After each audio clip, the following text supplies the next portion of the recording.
priorities were DEI, climate change, putting the farmer aside. I mean, it was an absolute war on agriculture and on our rural communities.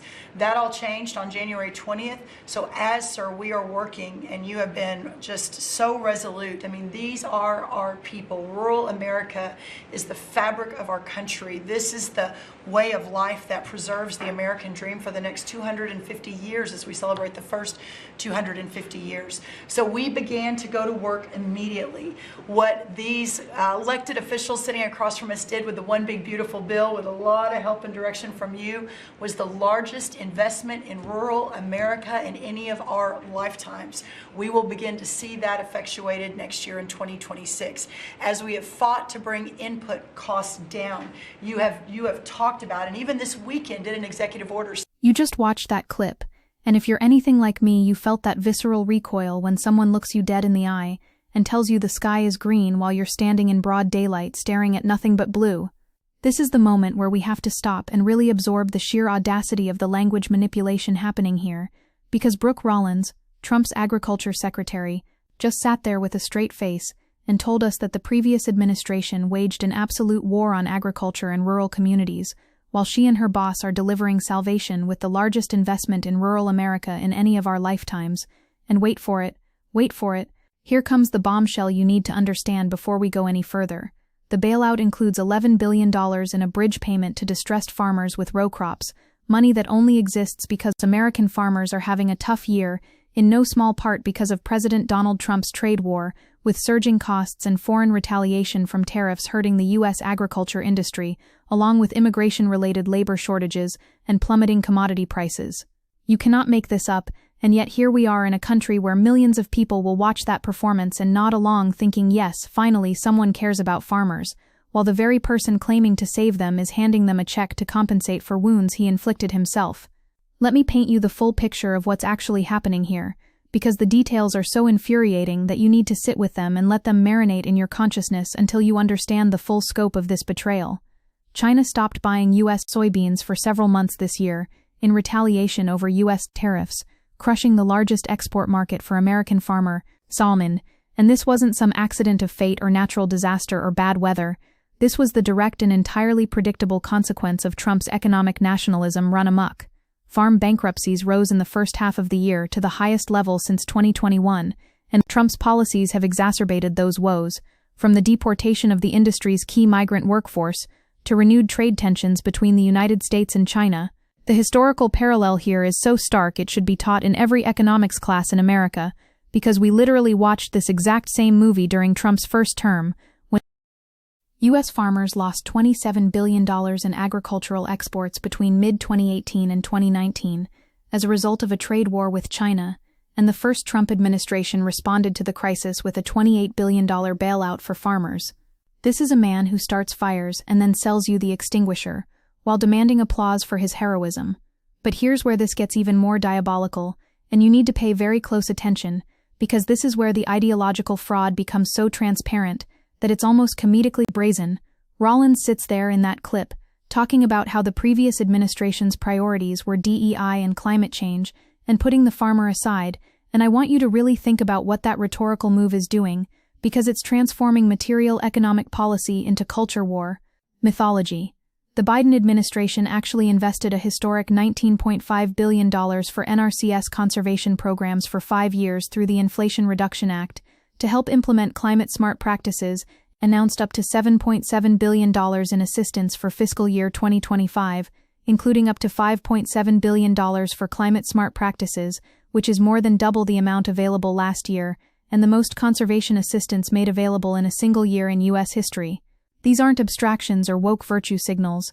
These are programs that help farmers implement cover crops, improve soil health, manage water resources more efficiently, reduce input costs over time, and build resilience against the increasingly catastrophic effects of climate change that are already devastating agricultural communities across this country. When Rollins dismisses this as putting farmers aside, she's engaging in what Gramsci would recognize as the construction of a counter-hegemonic narrative that inverts reality to serve power, taking programs designed to help farmers survive the ecological crisis and reframing them as attacks on rural America's way of life. And now here comes the part that should make your blood absolutely boil, because we're about to expose the corporate welfare dimension of this entire charade, and I promise you this is where the hypocrisy reaches such stratospheric heights that it genuinely takes your breath away. Farm subsidies are justified as helping struggling family farmers make ends meet, but the bulk of subsidy payments goes to the largest high-income farms, with current farm policy allocating 2 out of every 3 farm subsidy dollars to the top 10% of subsidy recipients, while completely shutting 60% of farmers out of subsidy programs. Let that sink in for a moment, because what we're watching is not a rescue of the American farmer, but a massive transfer of wealth to agricultural corporations and the largest landowners, with our agriculture industry dominated by a small number of industrial-scale corporations that benefit from the vast majority of subsidies, while between 2017-2022, the U.S. agricultural industry lost more than 100,000 small and medium farms to consolidation, and currently only 6% of farms produce 90% of all meat, dairy, and poultry products. This is the plantation economy reborn in the 21st century, and the people celebrating Trump's bailout as salvation for rural America are cheering their own dispossession. The absolutely crucial thing you need to understand about this $12 billion bailout that just got announced is that farmers appreciate the aid package, but they say it's likely only a down payment on what's needed, and government aid doesn't solve the fundamental problems of soaring costs and uncertain markets, with farmers wanting to make a profit off selling their crops and not rely on government aid to survive. Listen to that, because farmers themselves are telling you that this is not a solution, it's a band-aid on a gunshot wound, but more than that, it's a political prop designed to let Trump claim he's fighting for working Americans, while the structural conditions that are crushing family farms continue unabated and even accelerate. Rebecca Wolf, a senior food policy analyst at Food and Water Watch, added that bailouts are a denigrating band-aid to farmers who have been left vulnerable to trade wars by decades of misguided domestic policy, with Trump's tariff tantrum and belittling bailouts deepening agricultural sector consolidation, funneling money to a powerful few corporations while running farmers further into the ground. This is neoliberal capitalism at its most predatory, using crisis as opportunity to further concentrate wealth and power while deploying populist rhetoric to obscure the mechanisms of exploitation. And let me tell you about the sheer gall of framing this as moving away from farming for government checks, when that's literally what this is. It's literally a government check. Except the administration is framing the money as bridge payments that will help farmers weather the period between the U.S. abandoning former President Joe Biden's economic policies and Trump's current agenda kicking in. The bridge to what exactly? A magical future where Trump's tariffs don't provoke retaliation, where deportations don't decimate the agricultural workforce, where climate change suddenly reverses because we stopped acknowledging it exists. This is the kind of doublethink that would make Orwell weep, because we're being told that the problem is government intervention in agriculture, when the solution being offered is massive government intervention in agriculture. But the difference is that Biden's interventions were trying to address long-term structural challenges, including climate resilience and equity, while Trump's intervention is emergency triage for self-inflicted wounds wrapped in the flag and sold as patriotism. Now we need to talk about the Argentina situation, because this is where the internal contradictions of this whole operation become so glaring that even Trump's own supporters in farm country started to rebel, and you need to hear this story because it's almost too absurd to be real. The administration's new actions come on the heels of the $20 billion bailout of Argentina, a move many American farmers and lawmakers on both sides of the political aisle criticized, with China stopping all soybean purchases from U.S. farmers in the fall and purchasing soybeans from Argentina instead, so as the U.S. was giving a financial lifeline to Argentina, a country that directly benefited from the trade war. American farmers said they felt left behind. Do you see what I'm saying? Trump's trade war destroys the market for American soybeans. China turns to Argentina as an alternative supplier. The Trump administration then gives Argentina $20 billion in currency support, which helps stabilize their economy and allows them to expand their agricultural exports. And American farmers are sitting there watching their livelihoods evaporate, while their president subsidizes their competitors. Republican Sen. Chuck Grassley of Iowa wrote in a September social media post, "Farmers very upset about Argentina selling soybeans to China right after USA bailout. Still 0 USA soybeans sold to China. And when Chuck Grassley is calling you out for betraying farmers, you know something has gone catastrophically wrong. The historical memory we need to invoke here goes back to the New Deal and the original conception of agricultural policy as part of a social contract between the government and the people who grow our food, programs designed to ensure food security, stabilize rural communities, and protect farmers from the worst volatilities of commodity markets. That vision, whatever its flaws and exclusions, was fundamentally about using collective resources to support productive capacity and social stability. What we're witnessing now is the complete perversion of that logic, where farm subsidies are intended to alleviate farmer poverty, but the majority of subsidies go to commercial farms with net worths of nearly $2 million, falsely promoted as saving the family farm and protecting the food supply, when in reality they are America's largest corporate welfare program. This is socialism for the rich and rugged individualism for everyone else, the eternal pattern of American capitalism, where wealth flows upward, and the people getting crushed at the bottom are told to blame immigrants and climate scientists instead of the system that's actually destroying them.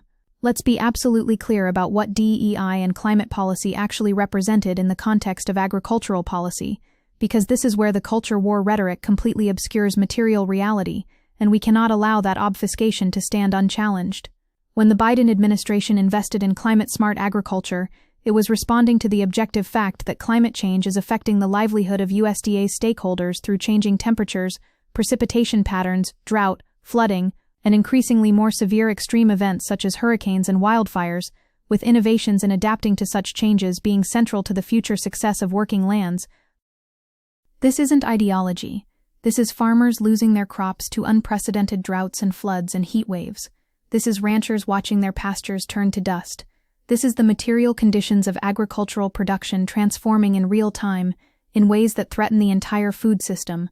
When Republicans dismiss this as the Green New Scam, or whatever childish epithet they're using this week, they're not defending farmers, they're condemning them to face ecological catastrophe without the tools or resources to adapt. And on DEI, what we're really talking about is addressing the historical reality that the current farm subsidy system has caused hardship for unsubsidized farmers with small farms, with many of the largest, most profitable farms and agribusinesses that received the lion's share of subsidies using these funds to buy out smaller farms in what one agriculture official calls the plantation effect, where family farms with less than 100 acres are being bought out by larger agribusinesses, which convert them into tenant farms, with 3/4 of the nation's rice farms already having become tenant farms. Black farmers have been systematically discriminated against in USDA programs for generations. Native American agricultural communities have been devastated by centuries of land theft and policy neglect. Latino farm workers who do the back-breaking labor that makes American agriculture possible have been denied basic labor protections and pathway to citizenship. When the Biden administration tried to address these historical injustices through targeted support programs, that wasn't putting farmers aside, that was trying to ensure that all farmers, not just the wealthiest white landowners, could access the support systems that our tax dollars fund. Dismissing this as woke priorities is a deliberate choice to maintain the racial and economic hierarchies that have always structured American agriculture. Here's what gets me so fired up I can barely contain it, and you need to feel this rage with me, because this is the emotional core of why this matters. Trump's tariffs are hammering farmers, making it more expensive to grow food and pushing farmers into bankruptcy, with farmers needing markets to sell to, and not a consolation prize for the ones he wrecked. That quote should be seared into the consciousness of every single person who claims to care about rural America, because it exposes the fundamental lie at the heart of Trumpism, which is that economic nationalism and protectionism will restore American prosperity, when in reality these policies destroy the global supply chains and trade relationships that American farmers depend on for survival.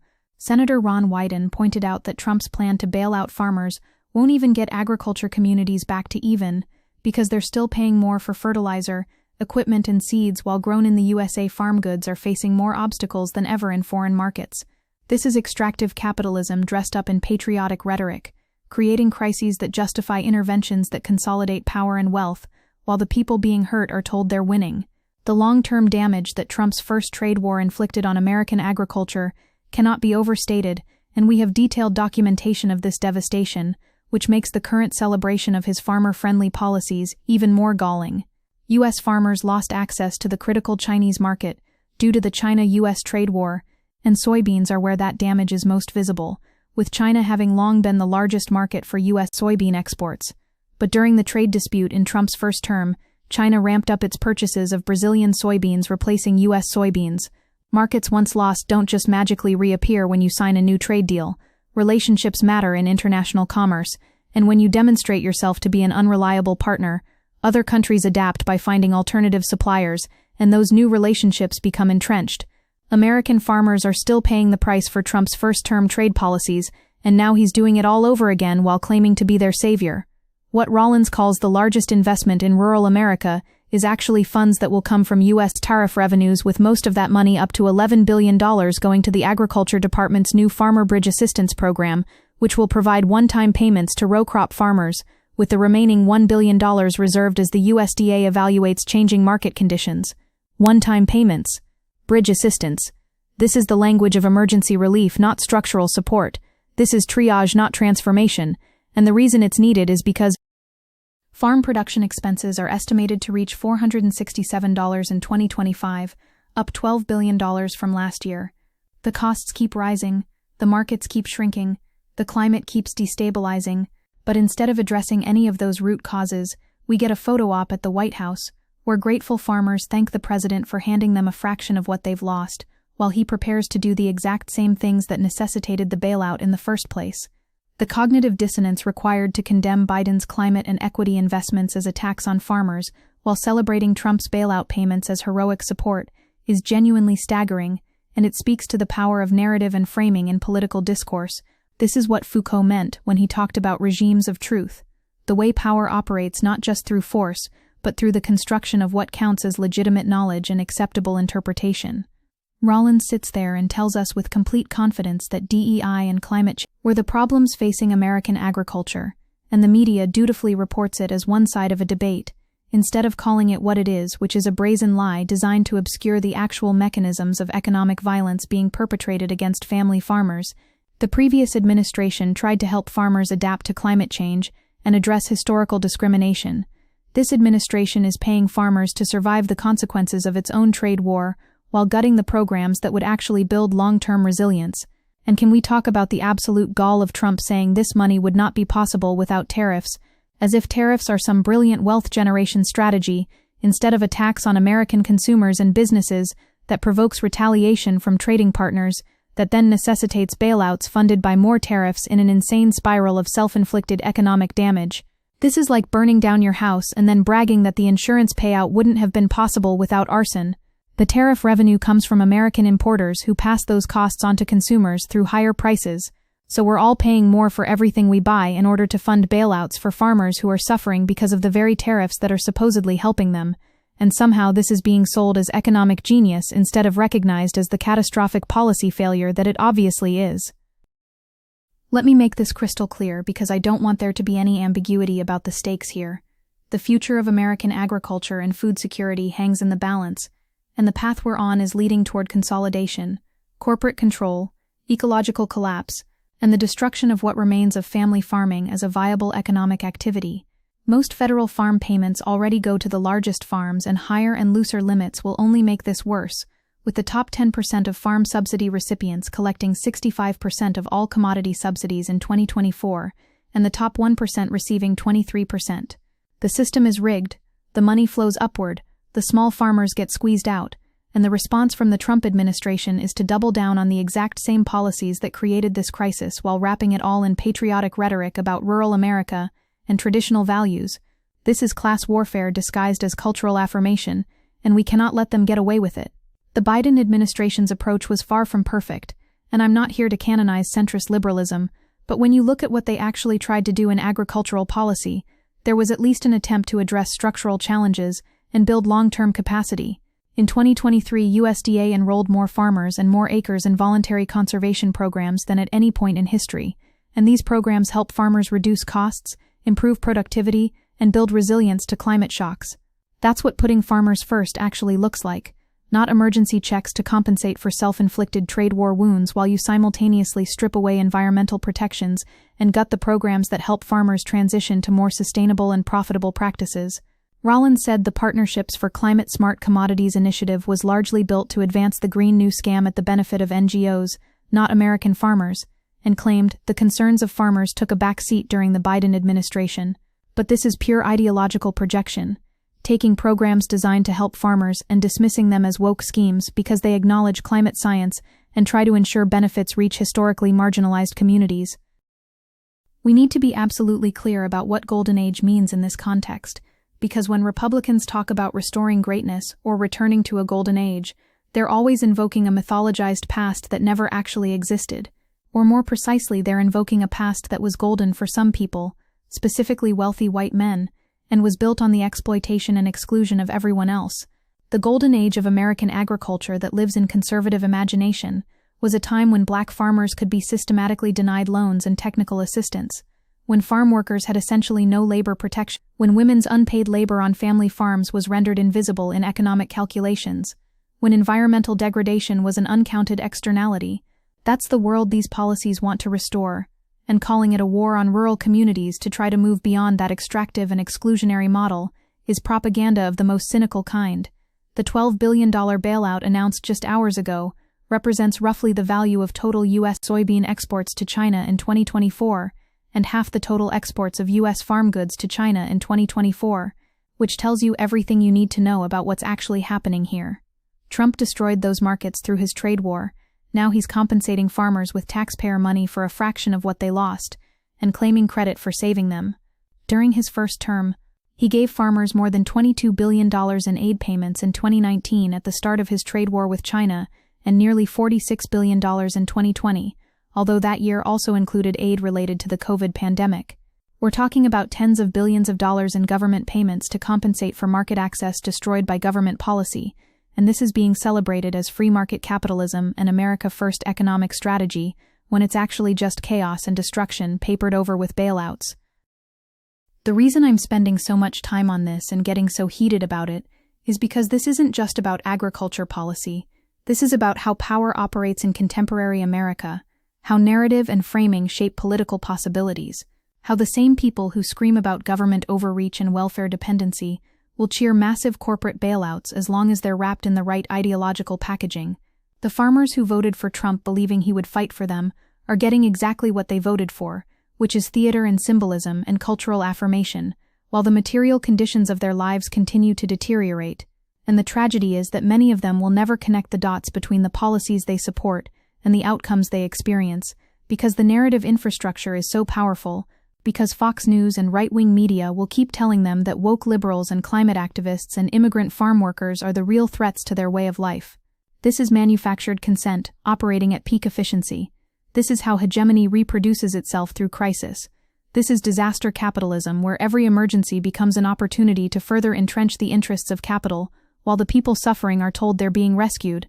Brooke Rollins sits there talking about preserving the American dream for the next 250 years, while presiding over policies that are actively destroying the ecological and economic foundations that make rural life viable, while Trump announces he's going to take off a lot of the environmental restrictions that they have on machinery, calling it ridiculous, and saying the regulations don't do a damn thing except make it complicated. Environmental regulations on agricultural machinery exist to protect air and water quality, to reduce emissions that drive climate change, to ensure public health, but in Trump's formulation, these protections are just bureaucratic hassles, making life difficult for good, honest farmers, when in reality, they're safeguards against corporate exploitation of both workers and the environment. The one big beautiful bill that Rollins references in that clip is worth examining, because this is where you see the full scope of how Republican agricultural policy actually works when you look beyond the rhetoric. Recent budget reconciliation included provisions that reduce nutrition funding by $186 billion between 2025 and 2034, with the Urban Institute estimating that 22.3 million families will lose some of their benefits, and 5.3 million families losing an average of $146 per month, while simultaneously raising the per-person farm payment limit to $155,000, and for the first time empowering the Secretary of Agriculture to increase that limit annually based on inflation, while also allowing pass-through entities such as LLCs, S-corporations, and joint ventures to qualify as farm members and receive subsidies which could allow more absentee owners to receive direct payments. You see what's happening here? Cuts to food assistance for struggling families, increased payments to wealthy landowners. It's upward wealth transfer disguised as farm policy. The connection between SNAP cuts and farm subsidies is crucial to understand, because they're part of the same political economy, and when you cut food assistance, you're not just hurting hungry people, you're also reducing demand for agricultural products, which ultimately hurts farmers too. But the conservative imagination can't process these systemic connections because it's trapped in a moralistic framework about deserving and undeserving recipients of government support. Farm subsidies are legitimate, because farmers are hardworking, real American. Food assistance is suspect because poor people are probably lazy and looking for handouts, never mind that many SNAP recipients are themselves working in agriculture, or that the entire food system depends on both production supports and consumption supports. To function, this is divide and conquer politics at its most effective, turning working people against each other along carefully constructed lines of identity and desert, while the actual beneficiaries of government largesse, the agricultural corporations and largest landowners, escape scrutiny. What makes this moment particularly dangerous is that we're running out of time to address the climate crisis, and the agricultural sector is both a major contributor to greenhouse gas emissions and one of the most vulnerable sectors to climate impacts, which means we desperately need transformational change in how we produce food, but instead we're getting reaction and retrenchment. The Food and Agricultural Policy Research Institute at the University of Missouri has estimated that net farm income could fall by more than $30 billion in 2026 due to a decline in government payments and low crop prices. Soybean farmers, meanwhile, are expected to see their third consecutive year of losses in 2025, according to the American Soybean Association, a decline that preceded Trump's tariffs. The crisis is structural, it's ecological, it's economic, it's systemic, but the political response is emergency payments and culture war rhetoric, because actually addressing the root causes would require challenging the concentrated power of agribusiness and the fundamental logic of an agricultural system built on extraction and exploitation. I want to end by saying this because I think it's the most important takeaway from this entire debacle, and it's something we need to carry forward in how we think about politics and policy. Words matter, but they matter because of how they obscure or reveal material reality, and right now we're living through a moment where the language of care and concern for farmers is being weaponized to advance policies that hurt farmers while enriching the already powerful. When you hear someone like Brooke Rollins talk about war on agriculture and golden ages and putting farmers first, you have to ask who actually benefits from the policies being proposed, whose material interests are being served, what's being hidden by the rhetoric. The answer in this case is clear. The largest agricultural corporations benefit, the wealthiest landowners benefit, the political coalition that relies on rural resentment benefits, but the actual family farmers struggling to make ends meet in an increasingly difficult economic and ecological landscape are being offered scraps while the feast continues above them. We have to name this for what it is. We have to refuse to accept the framing that treats emergency bailouts for self-inflicted crises as victory, and we have to build a movement that can actually transform American agriculture into something sustainable, equitable, and just. That work starts with seeing through the lies, recognizing the con, and understanding that the people claiming to save farmers are the same ones who set them up to fail in the first place. This bailout isn't rescue, it's ransom, and we deserve so much better.